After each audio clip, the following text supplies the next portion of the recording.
পানামনগর নারায়ণগঞ্জ জেলার সোনারগাঁওয়ে অবস্থিত একটি প্রাচীন ঐতিহ্যবাহী শহর। এখানে কয়েক শতাব্দী পূর্বের অনেক ভবন রয়েছে। প্রায় 10 কিলোমিটার এলাকা জুড়ে এই নগর গড়ে ওঠে। নগরীর মাঝখানে চলে যাওয়া এক সড়ক। সড়কের দুপাশে একতলা দ্বিতল বহু বাড়ির সমষ্টি নিয়ে পানামনগর গড়ে উঠেছে।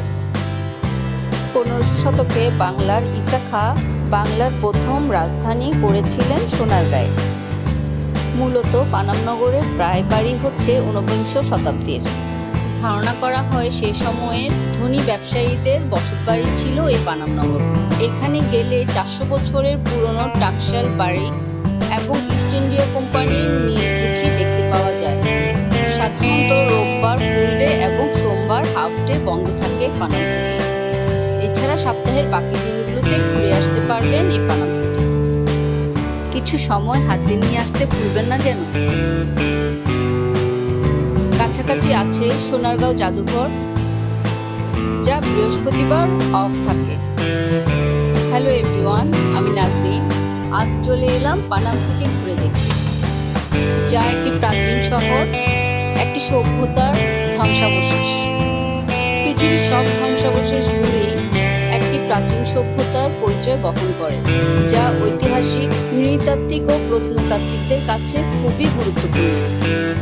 পানাম নগরীর পুরাতাত্ত্বিক ঐতিহ্যবহ দালান এই কাশীনাথ ভবন, যা গড়ে উঠেছে 1305 সালে। ওয়ার্ল্ড মনুমেন্ট ফান্ড 2006 সালে পানাম নগরকে 100টি ঐতিহাসিক ধ্বংসপ্রাপ্ত শহরের তালিকায় প্রকাশ করেছে।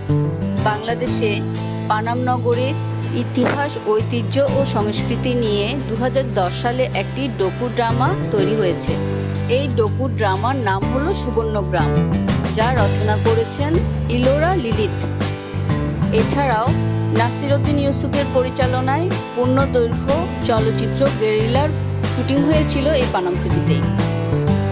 ছবিটি মুক্তি পায় 2011 সালে। প্রাচীন সোনারগাঁয়ে ছিল 3 নগর: বড়নগর, হাসনগর এবং পানামনগর। তার মধ্যে সবচাইতে আকর্ষণীয় ছিল এই পানামনগর। পানামনগরের ঐতিহ্য ও ইতিহাসকে গুরুত্ব দিয়ে বাংলাদেশ সরকারের পক্ষ থেকে বিভিন্ন ধরনের পদক্ষেপ নেওয়া হয়েছে, যাতে এই পুরো পানামনগরের পুনরুদ্ধার ও সংরক্ষণ হয়। সরকারি প্রত্নতত্ত্ব অধিদপ্তরের অধীনে নেওয়া হয়েছে বিভিন্ন পদক্ষেপ। একটি বিশেষ প্রকল্প, যা এক বিশেষজ্ঞ কমিটির তত্ত্বাবধানে পরিচালিত হচ্ছে। প্রাচীন রোমান নগরী, পম্পে নগরী এবং সিন্ধু সভ্যতার ধ্বংসাবশেষ মহেঞ্জোদারো সম্পর্কে একসময় জানা ছিল, যা কখনো দেখা হয়নি, কিন্তু এই প্রাচীন পানামনগরটি দেখা হয়ে গেল। আমার সাথে ব্লগে পানামনগরটি দেখার জন্য আপনাদের রইল অনেক অনেক ধন্যবাদ। ভালো থাকুন, সবসময় সুস্থ থাকুন, শুভকামনা রইল।